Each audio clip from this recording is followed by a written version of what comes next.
Terima kasih. Terpujilah namamu. Kami terima firman-Mu dengan iman, dan kami melangkah di bulan yang baru ini demi nama Yesus. Berkat-Mu turun atas kami di bulan Oktober ini. Haleluya. Semua yang percaya berkata amin. Kita sudah masuk di bulan Oktober. Artinya tinggal 3 bulan lagi kita sudah mengakhiri tahun 2020 yang penuh dengan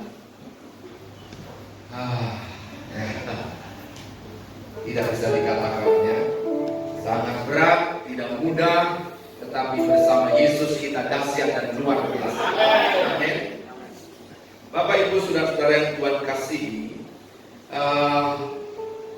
setiap kali saya merenungkan firman, saya kaget, meskipun saya sudah diberi pengertian dari waktu ke waktu, tetapi selalu ada sesuatu yang baru yang menolong saya.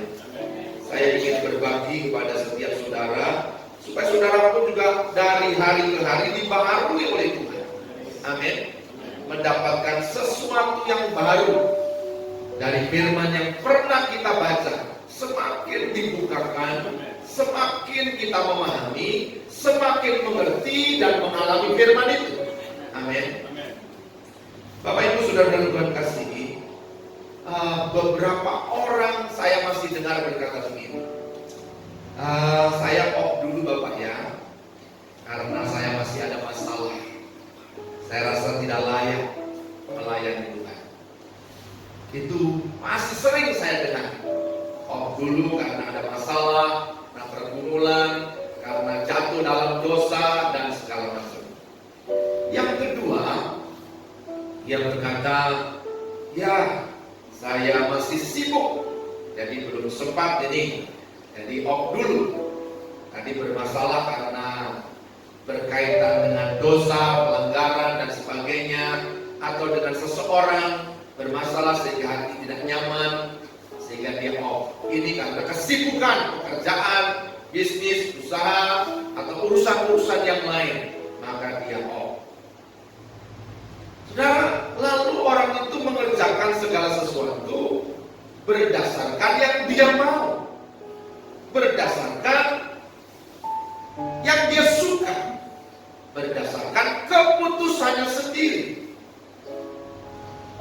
Yang demikian tentu bukan melaksanakan apa yang diperintahkan Tuhan. Betul?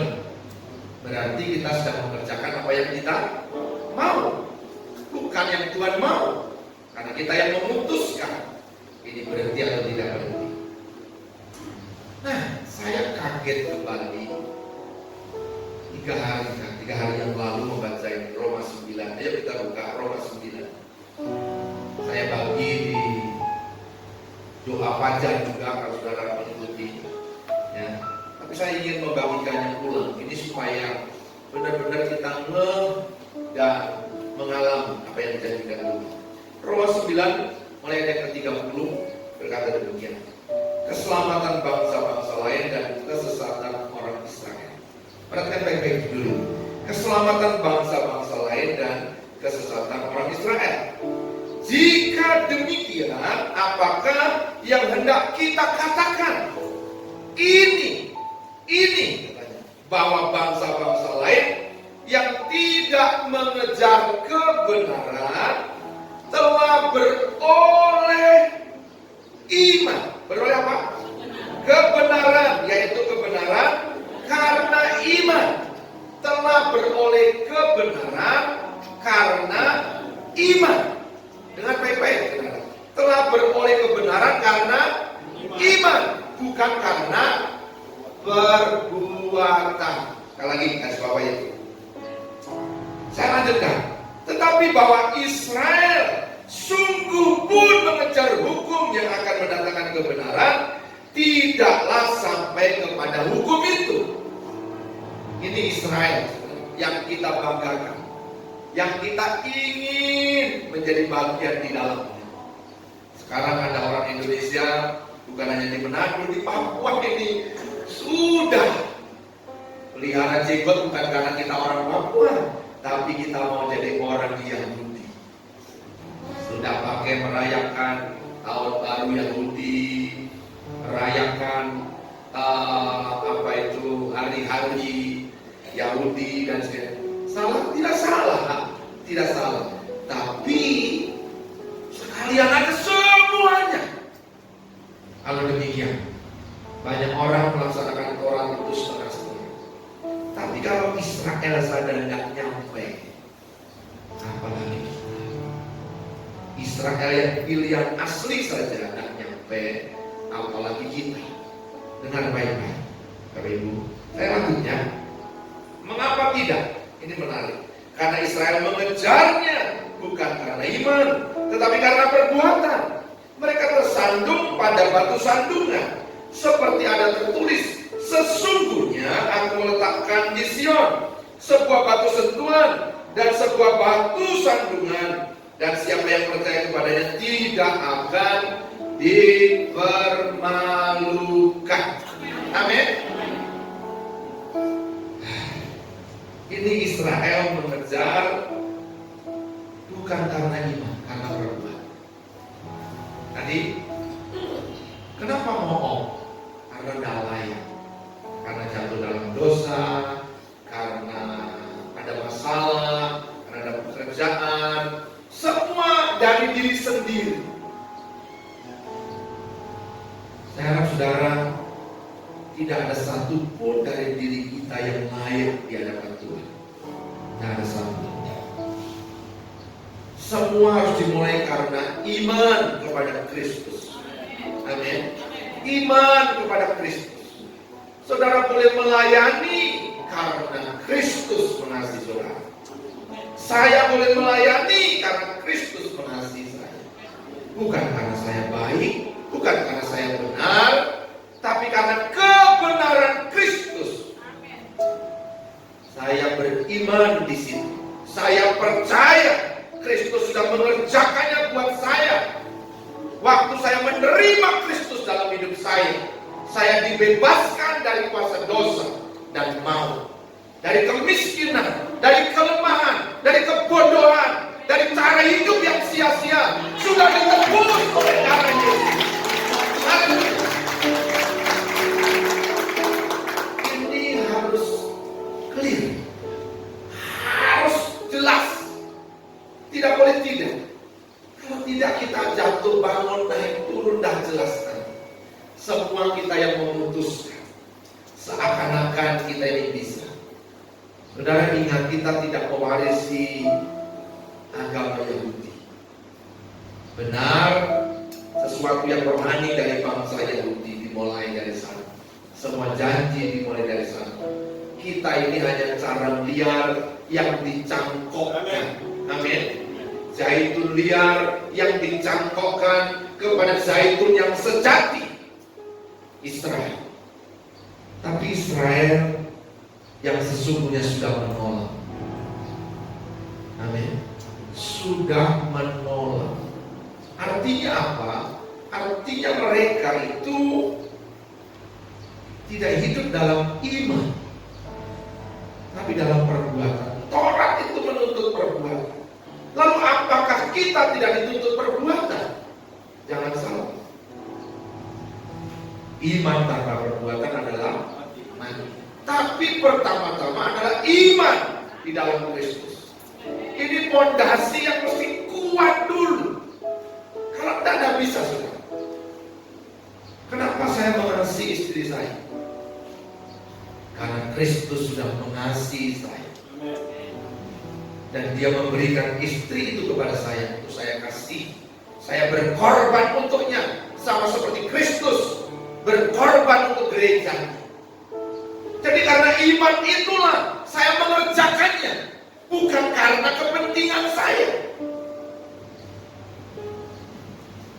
Saudara ngerti, saya baru lebih terbuka lagi Matius 7, 21 sampai 23. Bukan setiap orang yang berseru kepada Tuhan akan masuk dalam kerajaan surga. Bukan. Karena apa? Karena mereka mengerjakannya bukan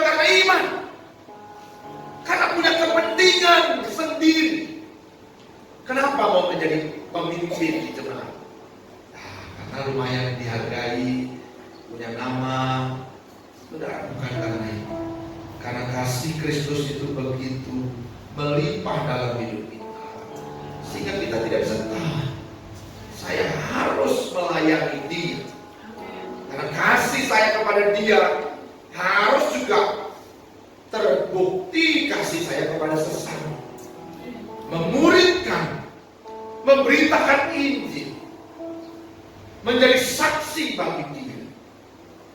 Ketika saudara, Bapak Ibu, saudara semua memberitakan kabar baik lewat media, medsos saudara atau media yang lain, bukan karena ada program gereja, bukan, karena itu meluap dari hati kita. Sama seperti waktu saudara membuat orang now baru muncul, itu juga meluap dari hati. Betul enggak? Waktu saudara bikin status itu kan meluap dari hati, toh. Saking jengkelnya ditulislah. Perempuan tidak tahu diri, ditulis. Laki-laki buta, ditulis. Kalau ditulis, itu meluap dari hati. Demikian juga ketika sudah memberitakan kabar baik, saudara tidak tahan hatimu ini. Karena kasih Kristus, karena pengorbanannya yang besar, karena Dia sudah mati untuk kita. Bukan karena nanti ditanya Bapak Gembala tidak enak, saya belum bikin status. Bukan. Karena dari sini, kalau semua karena seseorang, karena ini, karena itu, saudara tidak dikenal. Karena saudara ada di dalam Dia, mengenal Dia, oleh Dia. Amin. Semua jadi berbeda. Tadi pagi saya bangun sekitar jam 3. Kemudian saya ke belakang dan kemudian saya baring-baring. Besok saya duduk merenung, merasakan kasih Tuhan. Lalu saya bilang, Tuhan, saya tidak benar-benar mengasihi Engkau. Ampuni saya. Karena ada beberapa hal yang saya lakukan bukan karena Engkau. Saya harus terus terang sama Tuhan. Saya harus jujur mengakui, Tuhan, tolonglah saya. Ampuni saya, Tuhan. Saya kemudian mengerti waktu saya membaca Mazmur Daud di pasal-pasal awal. Itu dikatakan Daud menangis di tempat tidurnya waktu bangun, membanjiri air matanya tempat tidur. Saya mulai mengerti karena ingat ini kasih Allah yang besar di dalam hidup. Daud yang dibuang oleh ayah dan ibunya, tapi Tuhan menerima. Dia yang masih akil balik dibuang di padang dengan kambing domba, dengan bahaya singa dan beruang. Artinya apa? Sebenarnya mati kosong. Tapi Daud oleh iman kepada Allah, di dalam janji itu dia pegang penyertaan Tuhan. Dia mengalahkan singa dan beruang, bahkan akhirnya Goliat. Dia didapati hatinya melekat dan berkenan kepada Allah. Karena persekutuan dengan Allah. Bukan dalam kekhawatiran, kebencian, ketakutan, kebingungannya. Merasakan ketidaksenangan pada ayah dan ibu, tidak sama sekali. Buktinya apa? Setelah dia diurapi menjadi raja oleh Samuel, dia tidak menjadi sombong sama kakak-kakaknya, dan papanya panggil untuk antar kepada kakak-kakaknya. Dia tidak bilang, Papa tidak tahu, kemarin saya diurapi, bukan kalian semua ini. Kalau saya terhadap bagaimana? Tidak. Banyak orang kemudian menonjolkan diri. Kalau saya tidak ada di pelayanan ini, maka ini tidak. Saudara, saya sadar tanpa saya pun saudara akan ditolong Tuhan. Amen. Kalau saya dipakai oleh Tuhan, mengembalakan saudara, itu hanya karena anugerah Tuhan. Itu kemurahan Tuhan. Tidak ada yang kita banggakan. Itulah iman di dalam Kristus. Berdasarkan iman itulah kita berbuat. Kita melangkah, melakukan kehendak Allah, memberitakan Injil, bersaksi, melayani, menjadi berkat, menderita bagi Kristus.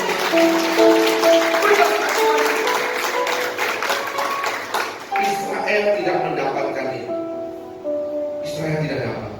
Mari kita lihat pasal 10. Saudara, dijelaskan di sini. Waktu saya tanyakan ini kepada orang-orang di rumah, tidak ada yang menjawab kemarin. Apa bedanya? Mungkin mereka takut sama saya. Ya. Roma 10 ayat 4, kebenaran karena iman judulnya. Ya. Karena iman. Karena iman ini tidak berdiri sendiri. Jangan salah. Orang kemudian karena iman ini berdiri sendiri, muncul hyper grace. Ya. Artinya semua kasih karunia tidak perlu melakukan lagi. Jangan salah, tidak begitu juga. Hyper grace ya, kita ini butuh kasih karunia melimpah-limpah. Tanpa itu tidak bisa. Ayat 4, sebab Kristus adalah kegenapan hukum Taurat, sehingga kebenaran diperoleh tiap-tiap orang yang percaya. Sebab Musa menulis tentang kebenaran karena hukum Taurat. Orang yang melakukannya akan hidup karenanya. Perhatikan, orang yang melakukannya akan hidup karenanya. Nah, inilah yang mempengaruhi kita sampai hari ini. Kenapa tadi saudara karena tidak layak. Nah, saudara melakukan satu hal yang tidak menyenangkan, maka sudah tidak berani melakukan. Sudah melakukan karena perbuatan, bukan karena iman di dalam Kristus. Banyak orang kemudian keliru, salah, dan gagal karena melakukan oleh perbuatan, bukan oleh iman. Lanjut. Atau tetapi kebenaran karena iman berkata demikian, jangan katakan di dalam hatimu, siapakah yang akan naik ke surga, yaitu untuk membawa Yesus turun. Berapa kali kita berdoa, seandainya Yesus ada bersama saya. Betul? Seandainya Yesus ada di sini, maka dia bisa.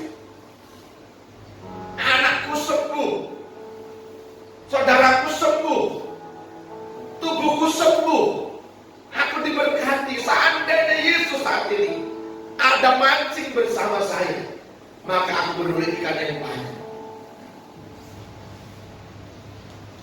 Tapi saudara lupa perkataan imannya Allah beserta. Dia ada. Nanti kita lihat ini pengalaman agama itu seperti ini. Selalu seandainya dia ada, seandainya dia ada, padahal memang dia ada bersama kita. Oke, kita lanjut. Atau siapakah yang akan turun ke jurang maut, yaitu untuk membawa Yesus naik dari antara orang mati. Kasih turun, kasih naik, supaya ada bersama kita. Itu pikiran agamawi kita semua. Seperti orang Yahudi juga. Sampai hari ini menangis-menangis tunggu Mesias, karena tidak percaya Yesus. Dan anehnya ada orang Kristen kemudian tinggalkan Yesus, ikut mereka. Mereka yang harus terima Mesias. Sama-sama doa dia tunggu Mesias lagi. Kasihan, tapi ya sudahlah. Malah lebih ada yang sontoloyo lagi. Katanya Yesus tidak mati. Itu lebih aneh lagi. Tapi ya itu bukan urusan kita. Amin. Tetapi apakah katanya? Ini saudara. Ini firman itu dekat kepadamu, yakni di dalam mulutmu dan di dalam hatimu. Itulah firman iman yang kami beritakan. Amin. Jadi saudara tidak perlu menghayal seandainya Yesus turun dari surga, seandainya Yesus naik dari jurang maut. Tidak usah menghayal. Tapi cukup engkau percaya di hati, mengaku dengan mulut, Tuhan, terima kasih karena engkau bersama. Sekalipun aku tidak layak ini, tapi engkau mengampuni. Darah cukup membersihkan aku. Tolonglah aku supaya aku berani menerima kasih karunia, menerima pengampunanmu yang terus menerus terjadi dalam hidupku. Dan aku juga mengampuni diriku sendiri menerima keberadaan hidup yang tidak beres, tidak betul. Sehingga aku berdiri dengan berani, dengan iman, karena aku sudah dibenarkan dalam Kristus. Inilah fondasi iman kekristenan. Kalau saudara tidak memiliki fondasi ini, iman seperti ini, maka saudara melangkah dalam perbuatan, bukan dengan iman. Makanya banyak orang berdoa antara ya dan tidak. Bapak tolong ya doakan. Kenapa? Kamu belum berdoa sudah sih Pak, tapi saya tidak terlalu yakin. Kalau Bapak kan lain tuh, doanya langsung tembus. Doa anakmu yang kecil itu lebih tembus daripada doaku. Betul. Anak-anak yang punya pekerjaan surga. Kadang-kadang saya bisa lupa. Amin. Yuk kita lanjut lagi. Bisa perhatikan. Sebab jika kamu mengaku dengan mulutmu bahwa Yesus adalah Tuhan dan percaya dalam hatimu bahwa Allah telah membangkitkan Dia dari antara orang mati, maka kamu akan diselamatkan. Amin. Karena dengan hati orang percaya dan dibenarkan, dan dengan mulut orang mengaku dan diselamatkan. Karena barang siapa yang percaya kepada Dia tidak akan dipermalukan. Haleluya. Saudara, ini tidak mudah. Banyak orang susah ini. Saya sudah percaya di hati, Pak, saya mengaku dengan mulut. Tapi, kalau tapi itu masih tidak percaya. Kalau saudara percaya, tidak ada tapi. Saya percaya apapun yang terjadi. Saya melihat beberapa kesaksian di YouTube di minggu ini. Saya bersyukur karena ada orang-orang yang nekat imannya menurut saya. Terlalu nekat. Tapi yang model begini inilah yang akhirnya ketemu Tuhan. Karena berdasarkan iman, bukan berdasarkan perbuatan. Orang selalu bilang begini, ya iman tanpa perbuatan itu mati. Betul. Tapi perbuatan yang kita kerjakan harus berdasarkan iman. Tidak mana perbuatanmu, mana imanmu. Tidak bisa diri sendiri-sendiri. Tidak bisa kita mendasarkan perbuatan kita atas kemauan kita sendiri. Tetapi harus mendasarkan perbuatan kita berdasarkan iman. Iman adalah dasar dari segala sesuatu yang kita harapkan, dan bukti dari segala sesuatu yang tidak kita lakukan. Artinya apa? Kita belum lihat barang itu. Kalau sudah dilihat, biasanya kita punya iman kalau sudah dilihat. Makanya kalau kita berdoa, istri berdoa, bukan hanya supaya didengar Tuhan, tapi didengar suami. Karena dia doanya keras. Tuhan, saya sedang membutuhkan ini Tuhan. Anak-anak kecil juga berdoa keras supaya bapaknya dengar. Bukan bapak di surga, bapaknya di bumi yang dengar. Ya, itu setengah kebenaran, bukan kebenaran. Itu bukan karena iman. Karena iman itu tidak dilihat. Yang dilihat itu bukan iman. Dasar ini penting sekali. Semua perbuatan saudara tanpa didasari iman. Semua doa saudara tanpa didasari iman. Itu sebabnya Yesus mengajarkan doa di dalam Markus 11 ayat 24. Kalau engkau berdoa, percayalah kamu sudah menerimanya. Jadi kita berdoa itu antara ya dan tidak. Kalau Tuhan kehendaki, ya kalau saudara tidak rasa dikehendaki itu aja jangan doa, ya pasti tidak dijawab. Tapi Tuhan Yesus kan berdoa, kalau jadilah kehendakmu Bapa, jangan kehendakku. Karena Yesus tahu itu bukan kehendaknya Bapa. Dalam keraguan itu, Yesus itu berat untuk mati sebenarnya. Ini tanda petik ya, jangan diartikan Pak Gembala bilang Yesus itu berat.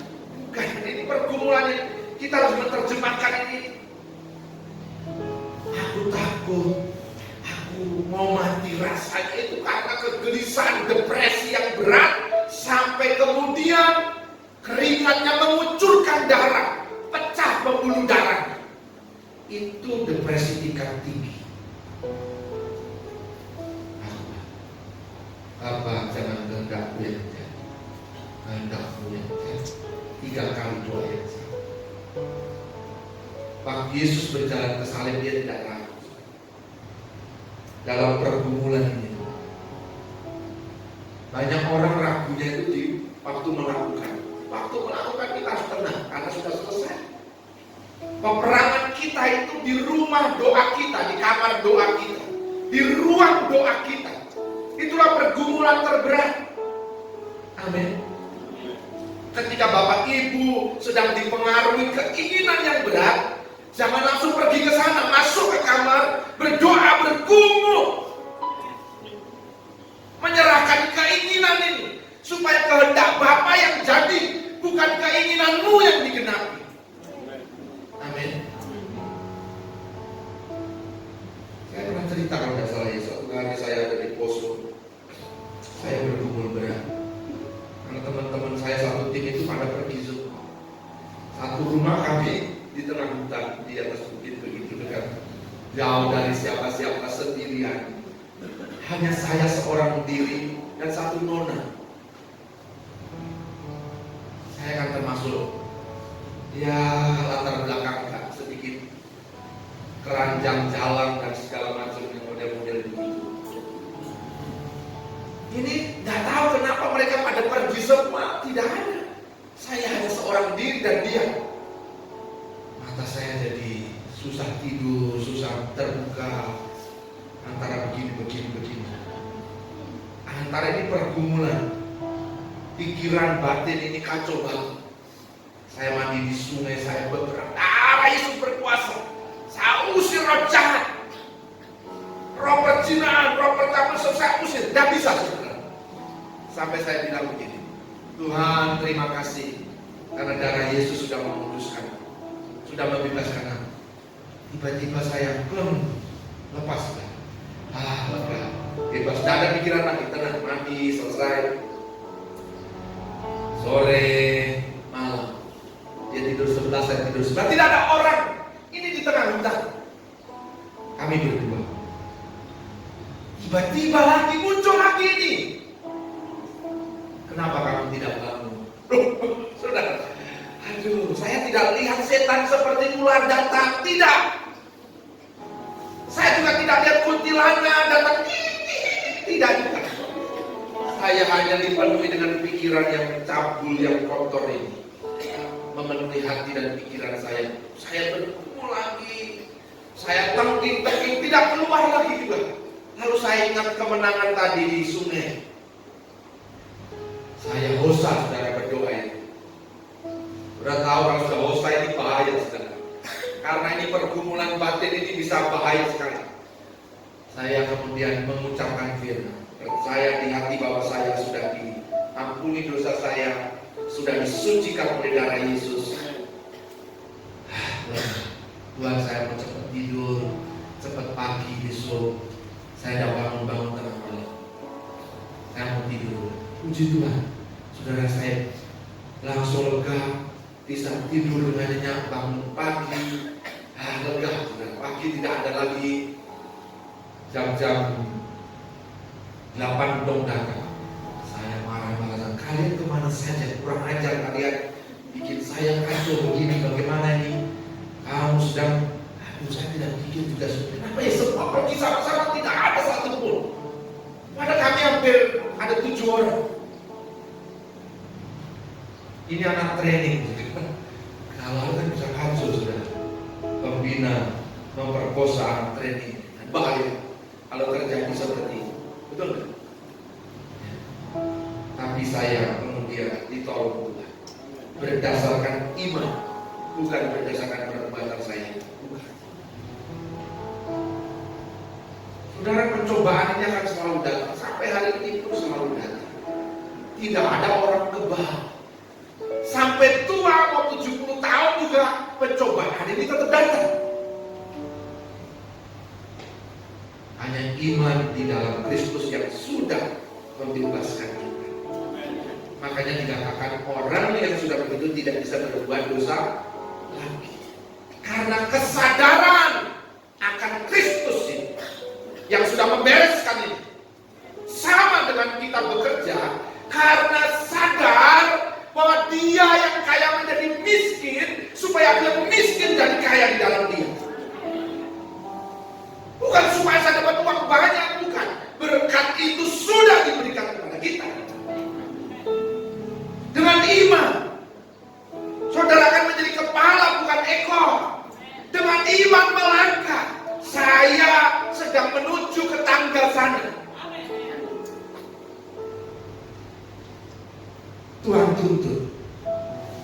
Tidak usah peduli orang mau begini, orang begitu. Yusuf kemudian semakin dia sungguh-sungguh, semakin dia masuk penjara. Dia tidak mengeluh. Justru di sana dia belajar, dan akhirnya langsung. Amin.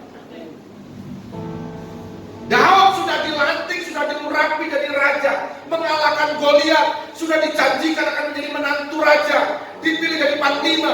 Tiba-tiba bapak mertuanya marah, iri, ingin bunuh dia. Dia menjadi seorang buronan nomor 1 di Israel. Saya mau tanya, kalau itu terjadi pada kita, pada saudara, apa yang saudara tanya kepada Tuhan? Kenapa Tuhan? Bukankah saya sudah diurapi? Tapi Daud tetap tenang, mempersiapkan, melatih, mengumpulkan orang-orang yang tak layak, dilatih semua, akhirnya menjadi pasukan utamanya. Itu inti dalam pemerintahnya yang baru, terlatih dengan peperangan di semua medan. Kalau kita melihat segala sesuatu terjadi, kita tahu sekarang bahwa Allah turut bekerja dalam segala sesuatu mendatangkan kebaikan bagi kita yang mengasihi Dia sesuai dengan rencananya. Maka kita akan beda dengan orang lain. Banyak orang lain mengeluh, kenapa? Menyalahkan, marah sama Tuhan, sama atasan, sama teman, sama gereja, sama pemimpin, sama orang tua, sama saudara, sama banyak orang menyalahkan terus.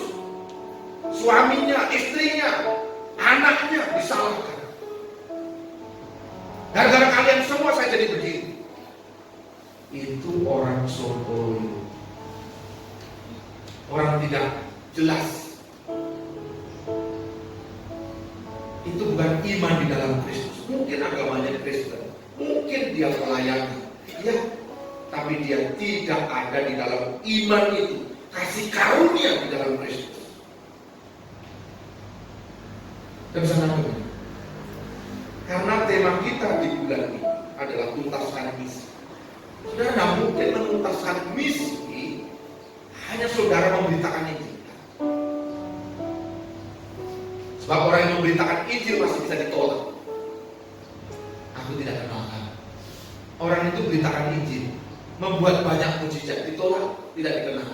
Karena dasarnya bukan iman, tapi perbuatan kemauannya sendiri. Punya motivasi untuk kepentingan diri sendiri. Dia bukan dalam penyangkalan diri, memikul salib dan mengikut Kristus.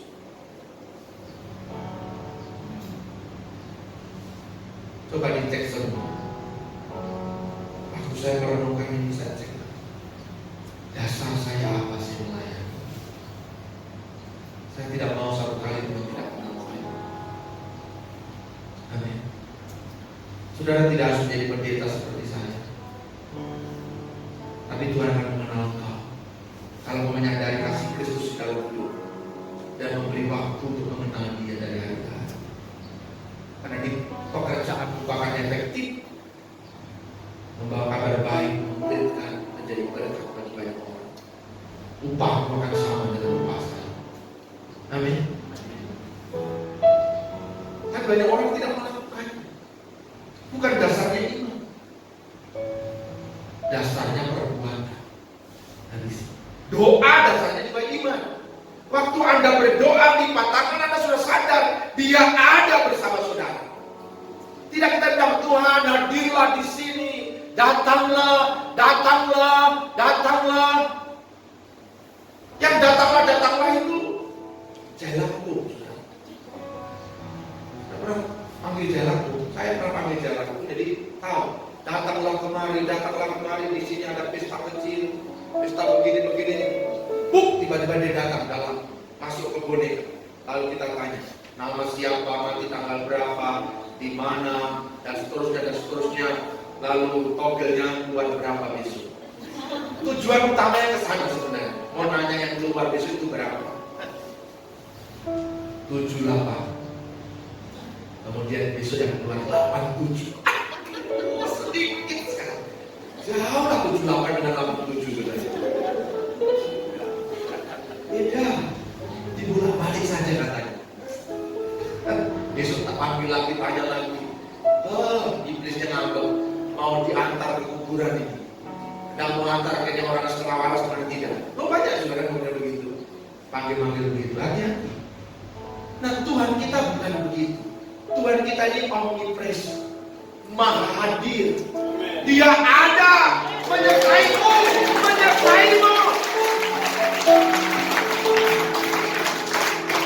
Dia bersamamu.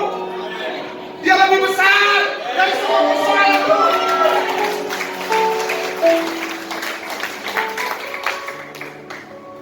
Len, kamu sudah diterima di PTN. Jangan bangga karena di PTN. Di PTN tidak akan membawa menjadi apa-apa. Tapi Tuhan yang akan membawa di PTN. Karena orang ini goalnya bukan. Goalnya bukan di sini. Goalnya adalah Yesus. Apa yang Tuhan mau di sana. Ada menghadapi banyak tantangan, Yesuslah. Jangan menyesali nanti ini begini karena ada masalah, ada tekanan di sana. Ketika fokusmu pada Yesus, itu akan menjadi berbeda. Tuhan, aku di sini karena Engkau. Ini ada tantangan yang aku tidak mampu selesaikan. Tapi bersamamu, aku dahsyat dan luar biasa. Aku melakukan perkara-perkara yang besar. Saudara yang diterima dari CPNS, jangan mengeluarkan pernyataan yang tidak senonoh, yang terkutuk kemudian.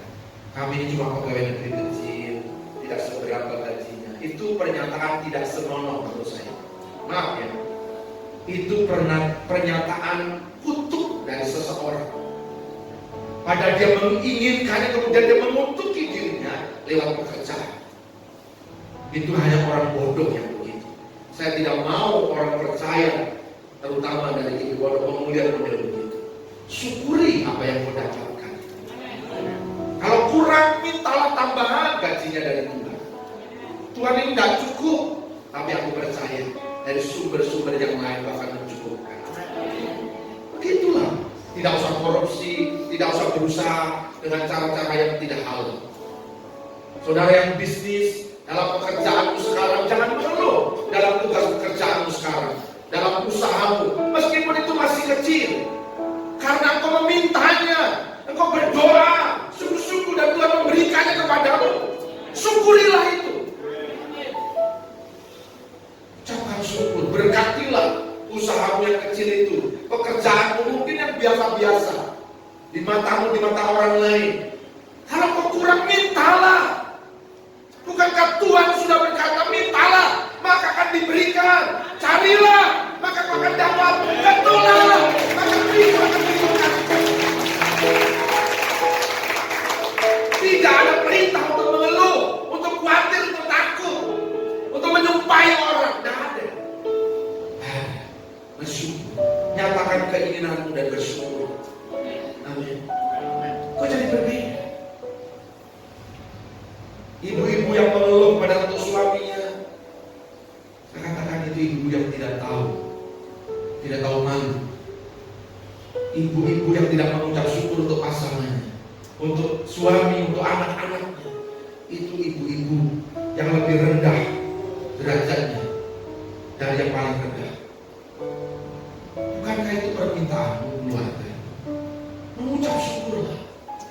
Mungkin suamimu belum sempurna, mungkin istrimu belum sempurna, mungkin anak-anakmu belum baik, tapi ucapkan syukur, letakkan harapanmu dengan iman. Karena segala sesuatu diciptakan oleh Dia, dari Dia, untuk Dia, bagi kemuliaannya. Berhenti mengeluh, berhenti menyalahkan, berhenti menutupi. Ini yang sering kita kerjakan. Masih selalu menyalahkan. Teman-teman di komunitas disalahkan. Ini. Stop. Musuh satu aja terlalu banyak.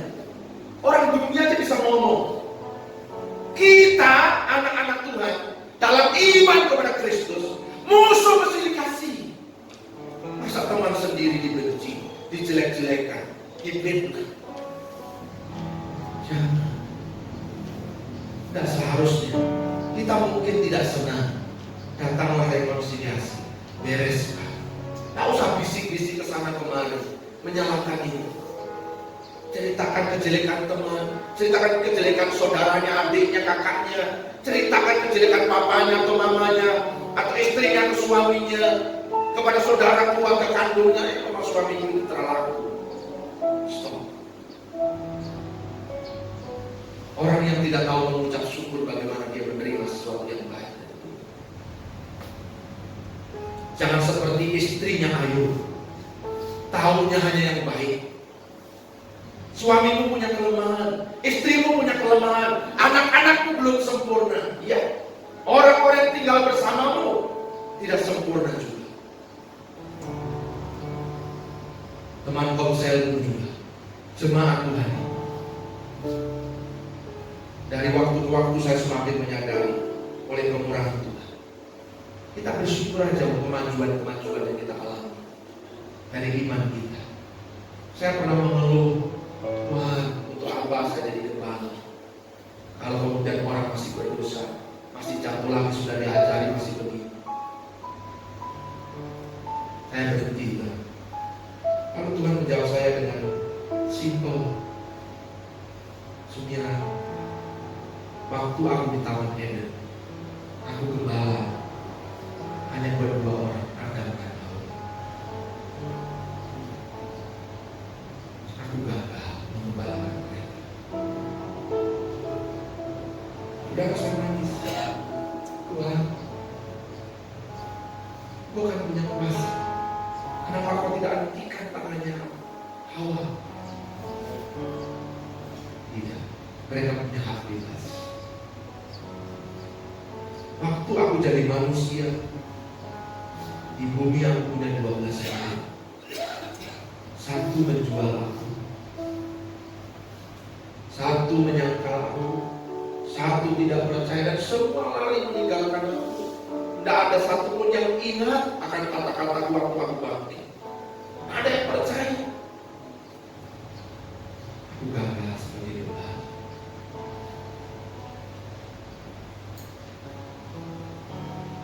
Kamu itu menyembuhkan hidup saya.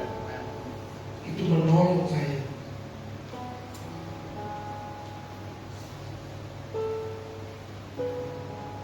Aku sudah melihat pasanganku mungkin tidak baik.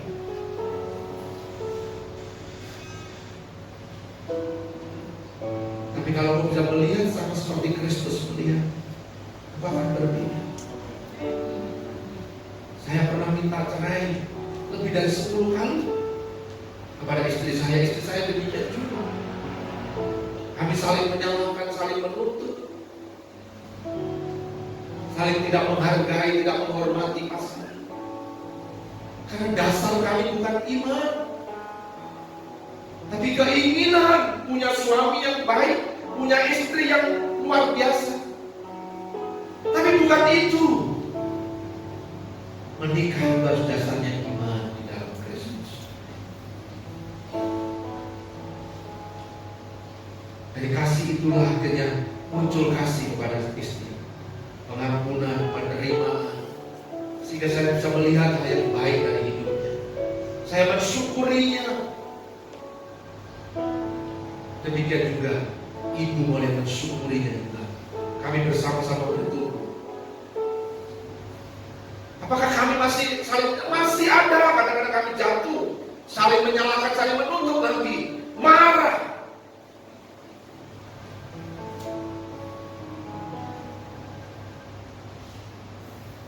Tapi saya sadar, bukan itu jalan keluar. Sehingga kasih kami diperbaharui dari hari ke hari. Hubungan kami dibaharui. Kalau saya mau menuntut tiap kali saya buka, seperti Kristus mati buat gereja, demikian kau juga Sumirah buat istri. Tuhan tak bisa itu. Aku di dalam Kau, bukan Kau lagi. Saya harus bergumul panjang dan mudah. Saya melihat anak-anak saya bertumbuh. Yang terakhir kemana? Saya tak mau. Apa-apa tidak mau. Semuanya dia tolak kakak-kakaknya. Saya hanya berdoa, kami akan nangis sama Tuhan. Tuhan, kami tidak tahu caranya gimana. Ada masalah, diizinkan buat terjadi sama anak kami yang terakhir. Ngomongnya, dia lembut sekarang, mau duduk sama-sama, mau ngobrol, mau minta tolong kakaknya. Meskipun kadang-kadang masih agak kasar-kasar sedikit, tapi itulah perubahan. Apa-apa, tidak ada yang sempurna, tidak langsung jadi. Kemarin saya nonton satu YouTube, ada kayu bongkahan, kemudian mau bikin beruang, digergaji, dikampak, dihalusin. Prosesnya panjang, tidak langsung berbentuk. Kalau engkau mau dibentuk menjadi seperti Yesus, tidak langsung jadi, tidak langsung. Mari kita syukuri Tuhan, ini belum selesai. Terima kasih Tuhan, selesaikanlah sampai Engkau nyata dalam hidup. Aku mau duduk satu kali bersama Engkau di atas tahta pemerintah bersama. Bukan dengan kecokaan, kesombongan, aku sudah ini, bukan. Saudara lihat yang bersama Yesus, mereka tidak sadar melakukan. Yang sadar justru yang tidak masuk. Bukankah aku sudah mengusir setan demi namamu, memberitakan Injil demi namamu, membuat banyak mujizat demi namamu? Tapi aku tidak menang. Hati-hati Bapak Ibu. Kebenaran karena iman bukan seperti itu. Kebenaran karena iman, karena sadar akan kasih Allah yang begitu besar dalam hidup kita. Di masa pandemi ini, yang membuat semua dunia kesulitan, resesi di seluruh dunia. Semua orang menyalahkan, mengeluh, protes ini, protes itu. Saya harap kita menjadi bagian dari Tuhan. Aku sadar bahwa masih bersama. Dan itu cukup banget. Burung di udara kau pelihara, apalagi aku. Tolonglah aku, tuntunlah aku di jalan-jalan ini. Amin. Itu kebenaran karena iman. Waktu kau bikin statusmu, waktu kau melangkah, waktu kau mau marah, ingat karena iman di dalam Kristus, bukan karena yang lain. Hari ini mungkin saudara jatuh, tadi pagi mungkin saudara jatuh, marah-marah, tidak terima. Datanglah kepada Kristus dengan kerendahan. Aku tidak layak Tuhan, tapi aku berani datang kepadamu karena kemurahan-Mu, karena kasih karunia-Mu, karena darah Yesus yang menyucikan aku. Aku dibenarkan bukan karena ini. Mulutku ini susah aku jaga Tuhan. Aku menyakiti suami, aku menyakiti anak-anakku, aku menyakiti istriku. Ampuni aku Tuhan. Dan terimalah dengan kerendahan kasih karunia Tuhan yang membuat engkau lega, percaya di hati, mengalami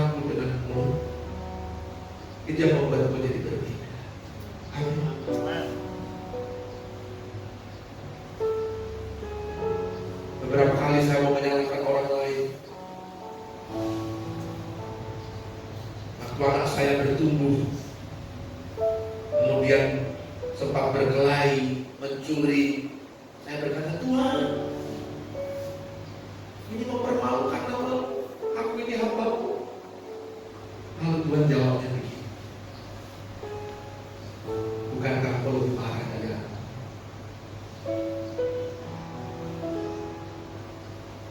Tugasmu adalah mendidik, mengajari, menolong mereka. Terima mereka, jangan dihakimi, jangan dimarahi, ajarilah. Sebelumnya saya cuma marahi, tahunya strategi, mengajar anak mendidik dengan begini-begini, tanpa mengerti hati. Karena saya tidak melibatkan Tuhan. Ada firman ada, tapi tanpa melibatkan pribadi Tuhan. Ada banyak kita punya firman di pikiran kita, tapi tanpa Tuhan. Tujuannya apa? Untuk menuntut orang lain, bahkan menuntut Tuhan dengan firman itu. Saya dengan congkak berdiri, hei istri, tunduklah kepada suamimu, demikianlah firman Tuhan. Lakukan ini cukup bagimu sebagai istri. Istri saya juga berdiri dan menuntut yang sama, suami, kasihlah istri. Karena kami menggunakan firman dan pakai otak ini saja, akal ini saja. Tanpa firman itu jadi daging di dalam diri kami, sehingga kami perang ayat. Bukankah banyak yang begitu? Saya bertobat.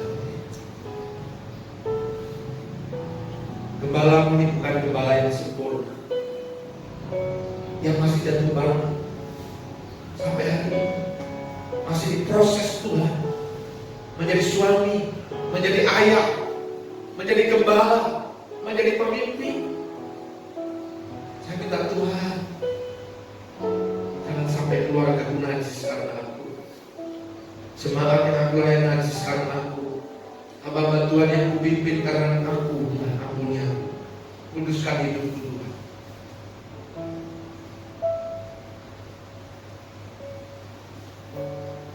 Hanya darah Yesus. Saya hanya datang kepada iman di dalam darah itu yang membenarkan aku, menyucikan aku, melayani. Amin. Itu yang membuat Bapak Ibu jadi berbeda. Hari ini kita akan perjamuan kudus, bersekutu dengan tubuh dan darah. Itu berbicara soal penderitaan Kristus untuk kita. Waktu kita bersekutu dengan tubuh dan darah, Dia tinggal di dalam kita. Kita ada di dalam Dia. Sehingga kita harus menguji diri kita sendiri, mengampuni orang-orang yang memusuhi kita, yang membuat kita tidak nyaman, mengecewakan, membuat kita sakit hati. Tapi kita juga harus mengampuni, menerima pengampunan buat diri kita sendiri, sehingga kita bisa menerima kasih Kristus itu penuh di dalam diri kita. Berhenti menyalahkan diri sendiri, berhenti menyalahkan orang lain, berhenti menyalahkan Tuhan. Tuhan itu tahu semua hal, Dia sempurna dalam segala hal, tidak mungkin salah. Amin. Yang harus kita tahu hanya bersyukur dan minta Dia membukakan kepada kita sehingga kita mengerti maksud Tuhan dalam hidup kita. Itulah perjamuan kudus,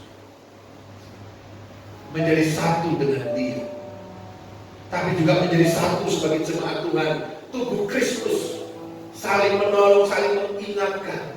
Tidak sekedar menjadi satu bagian dari Gereja Betel Indonesia Pondok Pemulihan, tapi menjadi satu bagian, saling mengerti. Oh saudaraku ini dalam kesulitan, ayo kita tolong. Tidak bisa sendiri berbagi dengan teman-teman di komunitasnya. Kita perlu tolong saudara kita yang lain, yang tidak cukup. Ayo yang lain berbagi. Ternyata tak cukup, ayo kita tolong pimpin yang lain. Ayo kita tolong. Amin. Itu guna yang dimaksud kita tolong. Bukan sekedar kita terbatas sebagai anggota lain. Kita tubuh Kristus.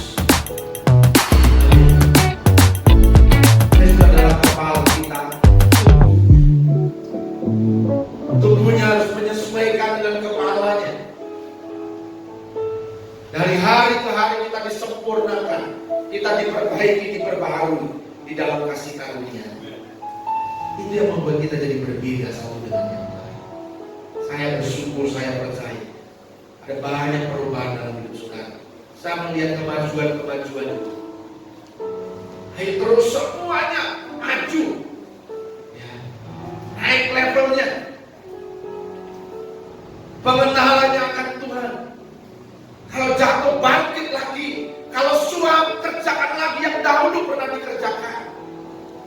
Berhenti mengeluh, tapi melihat dengan ucapan syukur, dengan rendah hati, bersimpuh di kaki Tuhan. Amin.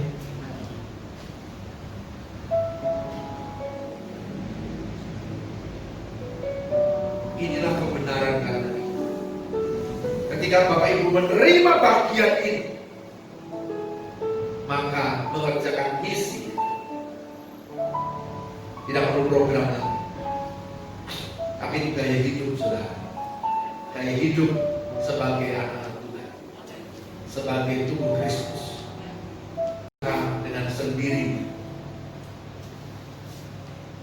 media kita akan berubah. Saya sudah melihat banyak sekali yang berubah sekarang, bukan hanya di kita. Beberapa orang sampaikan, aduh kami diberkati, terima kasih Bapak Ibu, terima kasih, katanya mereka membikin. Saudara tidak bisa bikin apa-apa kopi dari yang bagus, kopi saja. Saya coba gambar burung, saudara, saya kasih ayat sedikit yang lihat, tapi kalau gambar saya lebih banyak yang lihat. Orang lebih suka saya daripada burung rupanya. Berarti saya lebih berharga dari burung, betul kata firman Tuhan. Amin. Saya kasih tulisan saja ayat, beda saya kasih saya dengan ayat beda tanggapannya. Rupanya orang masih menghargai ciptaan Tuhan yang baik. Ini kan ciptaan yang sempurna. Amin. Demikian juga saudara ini ciptaan yang sempurna. Kalau kemarin jatuh lagi dibawa kembali ke Tuhan, saudara sedang dibentuk. Proses itu indah. Sampai satu hari saudara jadi menjadi yang penting dalam kerajaan. Bukan karena saudara hebat, karena saudara menyerah sama Dia. Amin. Puji Tuhan. Bapak Ibu, kita akan berdoa mempersiapkan diri untuk menerima perjamuan Tuhan. Mari bereskan hati. Kalau engkau selama ini tidak berjalan dengan iman, tapi berjalan dengan perbuatan, hari ini akui, kembalikan itu pada posisi yang benar, posisi Yesus. Saya undang semua bangkit berdiri. Saya beri kesempatan Bapak Ibu untuk berdoa masing-masing. Respon kepada firman, katakan sama Tuhan, Tuhan, ampuni aku.